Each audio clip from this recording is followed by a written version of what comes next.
Starting off this countdown, we have the Predators. Legend goes that a group of online predators are using this game to get in contact with young children. Since the game has a messaging system, it allows these predators to disguise themselves as children and talk directly to young kids without their parents knowing. Apparently, there have been reports of these predators asking others personal information, questions, and encouraging them to do certain acts in their virtual bedrooms in Roblox. On top of that, these people are trying to gain the trust of children so that they can end up meeting with them outside of the game. But honestly, this is a risk that comes with any kids platform with messaging systems. It's a really sad reality. Moving on to number 9, we have the leaked data. Legend goes that all the data that you were plugging into your Roblox account is not as private and protected as the site claims. In fact, it said that your personal data is being sold off to major companies or to people that just want to spy on you. But that's not all. Apparently, people have been hacking into users' computers and accessing their microphone and webcam. Then they are creepily spying on you as you play the game and, well, do whatever else you're doing. See, that's why I have something covering my computer's webcam, because I'm not taking any chances. Moving on to number 8, we have QA. This is one of the biggest urban legends to exist in the Roblox universe. Legend goes that while playing, users have gotten a message saying QA has entered the game. But whatever game that QA goes into will change. The graphics will go back to its original form and things will glitch. It said that QA was the second user to join Roblox. Now, apparently, QA did get banned, but people were still wondering what's up with this account. Some say that he is an admin that has access to specific game codes or can change the game's settings, while others believe he is a hacker. Making our way down the list at number 7, we have Smile or Die. So this legend goes that there are a bunch of Roblox users that have very disturbing profiles. On their page, all it says is smile, creepy, ... and then has a winky face, over and over again about 30 times. Then it says, hello, we are watching you, ha ha ha. Basically, if you come across this page, close out of it immediately, or else the user will apparently come for you. But it's not just one user. Multiple users have the same description on their page. Some say it's because they were hacked, others believe it's some weird Roblox cult. On one of the pages, it also says, violets are blue, your blood is red, your window was open, I'm under your bed. Coming in at number 6, we have Vault 8166. On November 15th, 2016, a user created a thread on the Roblox Talk subforum saying that they accidentally went into an unknown place while testing a teleporter in the game. This secret place was then referred to as Vault 8166. After word got out, the thread was taken down by Roblox moderators. But the mystery surrounding Vault 8166 remains. Now, a bunch of users have come forward detailing their experience in this area. One user was in the hallway of Vault 8166 when they came across a sign saying, warning, we are watching you. Then they encountered a weird exploiter avatar that was all black, had red fire around them, and was super skinny with large, long legs. This avatar came out from behind them and started running right at them. Then there was leaked footage of what is said to be a server room inside of Vault 8166. And there's a bunch of other leaked videos that are all pretty creepy and unusual. So pray you never encounter this vault area. It's where bad things apparently happen, and Roblox never wanted anyone to discover it in the first place. We are now at our 5th and halfway mark with 4NN1. This legend revolves around a user with the name 4NN1, which apparently is short for Annie. But whatever you do not befriend this user and do not play with them. So legend begins when a player kept getting spammed with messages from the user 4NN1. She really wanted him to play with her and wouldn't leave him alone. He finally caved and joined her game, which was called 4NN1's Place. But while there, she started asking him some pretty dark and creepy questions like, have you ever eaten raw dog? And do you want to touch rusty nails? He blocked her, but this did nothing. She kept sending him messages and appearing in game lobbies. The legend ends with 4NN1 setting her place ablaze and the user entering the house to see a very disturbing, scary-looking burning figure. In our 4th spot, we have the information leaker. Legend goes that there is a user that can find out your personal information and threaten to leak it. A user named Laura had this happen to her. A user started to message her and harass her. They somehow found out that she was from Canada, found out her full name and even her address. They then blackmailed this person, saying that they will leak their address online or even come to her house. To this day, poor Laura doesn't know how they got hold of any of her personal information. Coming in our third spot, we have the Phantom Player. Legend goes that there is a mysterious phantom player that numerous people have encountered in this game. Apparently, users will meet this person, become friends, add each other, but then when the user searches for this player again, they can't find them. But that's not all. Then the user will receive a message saying, "You just played with the Phantom." Is it a glitch? Is it a lost soul of a player who died? Who knows, but it's kind of creepy. Moving on to number 2, we have Rust. Legend goes that one day a player was playing Roblox when they came across a game called Rust on their favorites page, which was odd because apparently they don't favorite games. But anyways, they decided to check it out and play this game. When they entered the game, they claimed that it was quite weird. They got a bad feeling, so they left immediately. But that's when they got a message from someone named Rust_010. It read, "Rust," and the subject read, "Rusted away." He ended up blocking this player, but when they went to a different game, Rust_010 also joined the game, and then everyone in the server was then teleported to his game. Then they were spammed by a bunch of friend requests, all from users whose names started with Rust_. Well, later they found out that Rust has some sort of script that can gather your personal information. Now apparently a bunch of other players have come in contact with this player, and if you do, never interact with them at all. Nobody knows their true intentions. And in our number 1 spot, we have the Cursed Account. This legend is about a dad who bought his daughter a used computer for her birthday. The dad, trying to save some coin, bought this computer off of an owner whose son died in a fire. It was the son's computer. Now, his daughter loved Roblox, so he downloaded the game for her and let her play. However, the dead boy was still signed into his Roblox account. For some reason, his avatar was completely black. His username was Can'tSqueal999, and he had created a game called Help. Well, when they played this game, their entire screen went black, and all they could hear were screams. Later on, they found out that the boy had not died in a fire like the owner claimed, but instead was killed by him. Starting off this countdown, we have the mind control. So legend goes that Roblox is actually controlling the minds of all the players. It's targeted towards children because they are young and can easily be influenced. Children play this game for hours on end, just staring at the screen. Meanwhile, subconsciously, the game is filling their minds with dark messages and ideas. They hope to eventually have a loyal following of players, ones that will carry out their darkest deeds. And like I mentioned before, there's currently 164 million users monthly. That's a lot of people playing this game and getting controlled by it. In fact, a lot of people have referred to the game as cult-like. It may seem like a fun game, but you may be part of something quite dark and evil. In our 9th spot, we have the 3 a.m. challenge. So all across YouTube, there are countless 3 a.m. challenge videos, from using an Ouija board at 3 a.m. to opening a haunted mystery box at 3 a.m. And now there's a new challenge, the Play Roblox at 3 a.m. challenge. Legend goes that if you play Roblox at 3 in the morning, then bad things will happen to you and your account. Ultimately, it will end with your account getting hacked or deleted. So yeah, don't try this challenge. Also, get your sleep. Don't wake up at 3 a.m. just to do this. Coming in at number 8, we have Smile. A creepy game that was created in Roblox was the game called Smile, and it was made by a player named Smile. Legend goes that Smile would send messages to random players telling them to join their game. The messages would say something like, "I need you here in the game."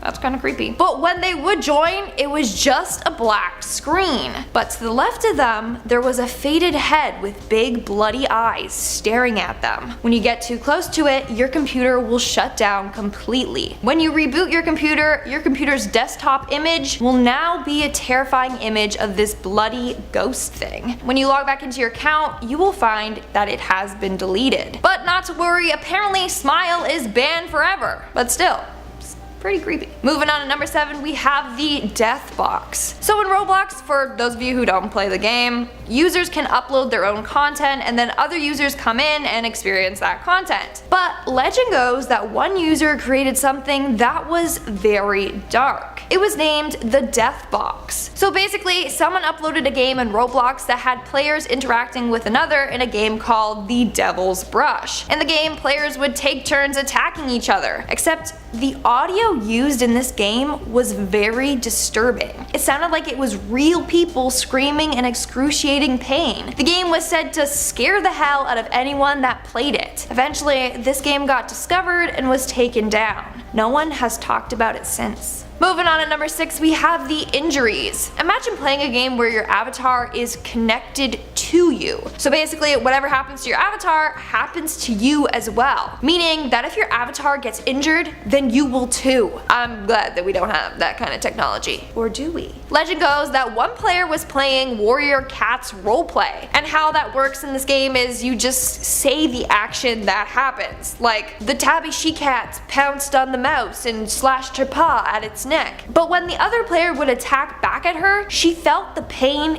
in real life. The player slashed at her and she got a stinging pain on her arm. And then the player said, "I kill." As soon as they said that, she felt a very bad stabbing pain and her screen went all black. Then she was transported into another game called Malevolent. Inside this game was a skeleton and dead body. The host had bleeding eyes and then he turned to her and said, "You shouldn't have joined." If that ever happened to me, I would never play this game ever again. We are now at our 5th and halfway mark with Noli. For those of you that are huge Roblox fans, then you probably already know this urban legend surrounding Noli. Now, it's a pretty strange legend, but it's around someone named Noli. Some believe that Noli is a cultist or a ghost of a past moderator. We just really don't know much about him or what his intentions are. It's also said that he has 50 accounts, but each one was terminated and deleted. Noli is said to have completely black skin and wears a black tragedy mask with the eye holes glowing pure white. When Noli gets mad, it's said that he has the ability to shut down the site, corrupt games, and remove accounts. Now he has become so famous that he even has a cult with devoted fans. They call him the Lord of the Void or the Void Cult. Again, we don't really know much about him, but he's pretty creepy. In our 4th spot, we have 1x, 1x, 1x, 1x. That's a lot of that. Or I hope it's not 1 times 1 times 1 times 1, but yeah. So legend goes that the user 1x1x1x1 is a hacker or a leader of an exploiting group. He is described as having a white torso with white arms, blue legs, and a roundy head. It's even thought that this user was behind the 2012 April Fool's hacks that occurred on Roblox. But again, we really don't know. Some people have attempted to debunk this legend, but still, people think it's real and that he'll be back in the future to wreak havoc on Roblox and its users. In fact, one player claims that they got a message from this account that said, "He's coming back," and 1x1x1x is coming for you. Let's hope that this isn't true. Let me know your thoughts in the comments below. Coming in at number 3, we have Guest 666. Legend goes that one user heard about an add-on from the Google Chrome web store that allowed you to become Guest 666 on Roblox. So she downloaded it and decided to go to a bunch of games and just troll people. But one time while doing so, her entire screen went black. When it came back to normal again, she decided to play more games as Guest 666. However, this time when she entered the game, she was the only one in it. She tried to leave, but there was no option for that. Instead, there was only one option: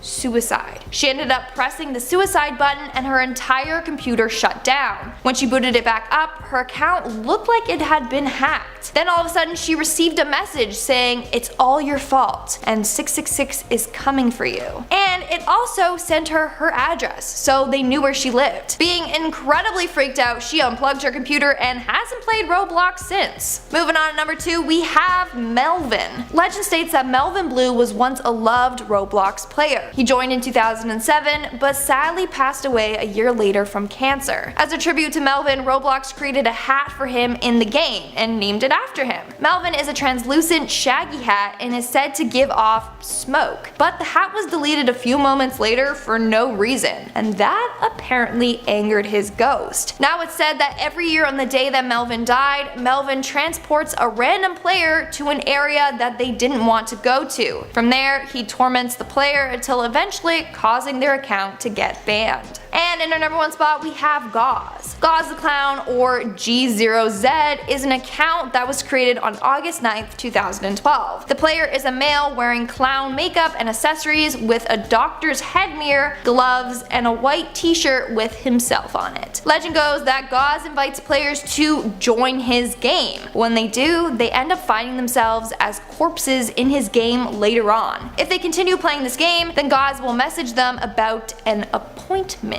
If you attend this appointment, then your account will vanish and later appear in the game as a corpse. I have no clue what to even say to that. Now, legend continues on saying that Gauze's real name is Annie Holmes. His parents were expecting a baby girl, but when he was born, they found out that he was a boy instead. Later on, the parents let go of him and decided to replace him with a new kid. So his tragic upbringing definitely influenced his now dark and corrupted mind. Coming in at number 10, we have One Man Hide and Seek. In Japan, this game is known as Hitoru Kakurenbo. I might have said that wrong. Let me tell you though, your stuffed toy will never be the same again. So, what you need here is a stuffed animal, but it has to have arms and legs, so think bear rather than crocodile. Also, it has to have a name, for example, Ted the Dread. Basically, you cut Ted the Dread open, remove his stuffing, replace it with rice, and then some fingernail clippings. Creepy. You then sew the bear back up, wrap it, thread it, do all of that kind of stuff, put it back together. You then put this stuffed toy in the bath and say,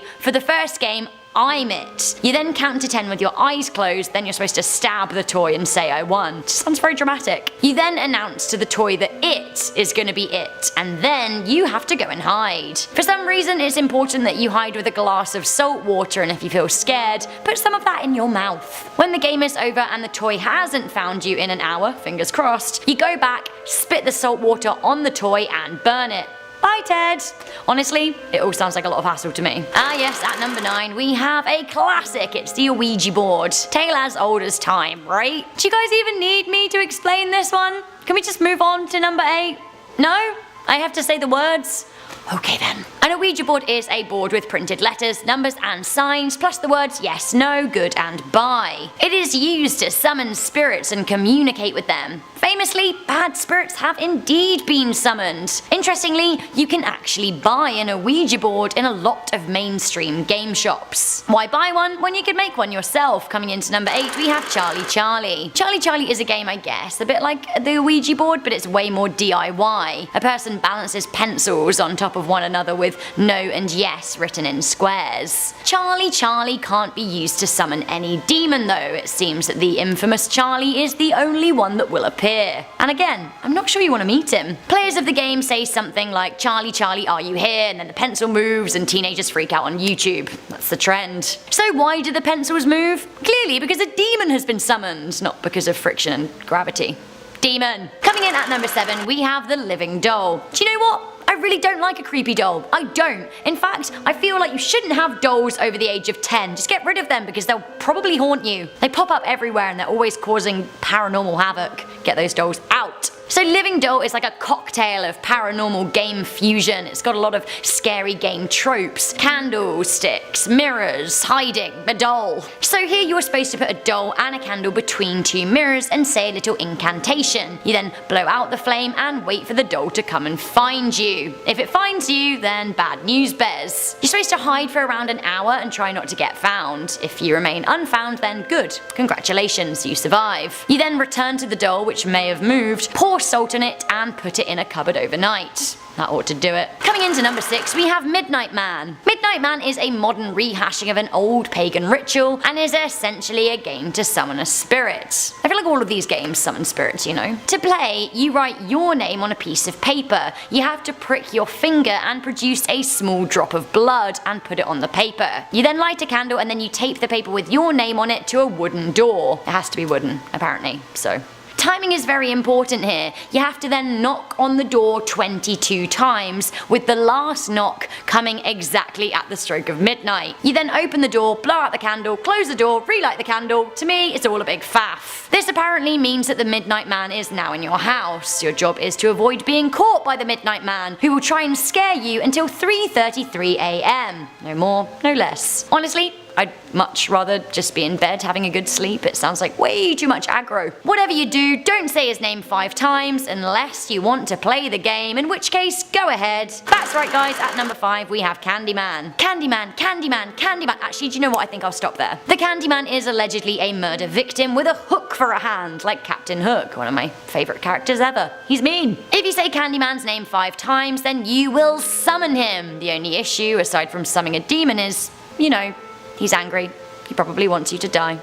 There is a movie made about it. Have you seen it? Let me know. Coming into number 4, we have the Devil's Dog. Yet another summoning game, although this one doesn't require a mirror. Shocker. If calling forth the Hounds of Hell is high up on your to-do list, then you'll be pleased to know it's actually pretty easy. All you have to do is close your eyes, although allegedly the game works best in a group of 4 with one person in the middle. Alone or together, you close your eyes and hunch into a little ball and say, Devil's Dog, Devil's Dog, Satan bring me Devil's Dog, over and over again until you feel scratch marks on your back. You'll likely even see them. This way you'll know that you've been marked by the Hellhounds. Apparently they'll provide you with protection, but you'll also be cursed, so, you know, again, Tea and Catan? Anyone? Coming into number 3, we have Mirror Tunnels. Mirror Tunnels is a classic parallel universe game. For this one, you're supposed to set up 2 very big mirrors facing one another, and then you physically stand in the middle. You stand looking in the mirror and count how many frames you can see over your shoulder in your reflection, like mirror after mirror after mirror after mirror, kind of like that bit in Black Swan. It's actually honestly probably enough to send you mad. So you were supposed to look out for movement in the frames. You should be standing still, but one of your reflections might move in another dimension. Honestly, to me it's all a bit mind-bending, but basically, so it goes. One version of you in a different dimension may bring something bad to your current dimension. Do you know what? I've gone cross-eyed. I feel like we need to move on. It's too much. Although I will say, in every world in which you exist, are you always going to be good? Honestly, probably better just to leave this one alone. Okay, this is another scary game that comes from Japan, and to me that makes it a little bit scarier. We have the bath game. Also known as Daruma-san, the bath game involves summoning a grotesque ghost, and then you gotta stop it from catching you. Again, I'm sensing a theme here. This is like very normal for paranormal games, right? Honestly, summoning a demon in the bath isn't my kind of party. I'd rather have a candle and a glass of wine and a good book, but whatever floats your boat. It seems that this game involves taking a bath at night in the dark and sitting facing the taps. You're supposed to wash your hair and then repeat the words, Daruma-san fell down, over and over again. You've got to keep your eyes shut, but you'll feel a presence in the bath with you. When you feel the presence, you should ask, why did you fall in the bath? When you feel like the presence finally leaves you, you've got to get out of the bath, but leave the water where it is, don't drain it. The next morning is when the game begins. The ghost of Daruma will follow you. She'll get closer as the day goes on, but you cannot let her catch you. When you see her over your shoulder, you must shout, Kita, which means I cut you loose, and then perform a karate chop. Kita! I mean, that sounds fun, but honestly, the whole thing sounds pretty pointless. Why spend a day escaping a demon when you could just, you know, be having a good day? Pray for devils have no reason. Satan waits to curse your ways. Have you seen it in his eyes in the sunset? Have you wonder if he's laughing when he plays? That's right, coming into number 1 we have the Devil's Game. Great! So I found that terrifying description on a game listed on creepypasta.com, and it seems that the game has a 9.1 out of 10 rating from over 5,000 votes, so it must be scary. The game allegedly allows you to speak with the devil, and if you do it right, I quote, there's a fair chance you'll walk away scot-free. Good. The purpose of the game is not to make a deal with the devil, but just to ask him things. What type of things? Well, the post reads that he could very well be able to predict the winning numbers of tomorrow's Powerball, for example, or tell you what deadly undiagnosed condition might be afflicting one of your loved ones. How do you play? Well, the creepypasta says that the demon can be summoned at a church at midnight, but it works even better on a new moon, full moon, Friday the 13th, Halloween, etc. You will, you guessed it, need salt, 7 white or red candles, some matches, red string, a mirror. You cannot bring any electronic devices into the room, as apparently that is not something that the devil is okay with. Apparently all you have to do is light the candles and stare into the mirror and will the devil to come. When he appears, one is supposed to challenge him to a game of question and response. The best way to get a truthful answer from him, according to the creepypasta, is to accept a dare from him. Now I don't know about you, but I will not be doing any dares set to me by the devil.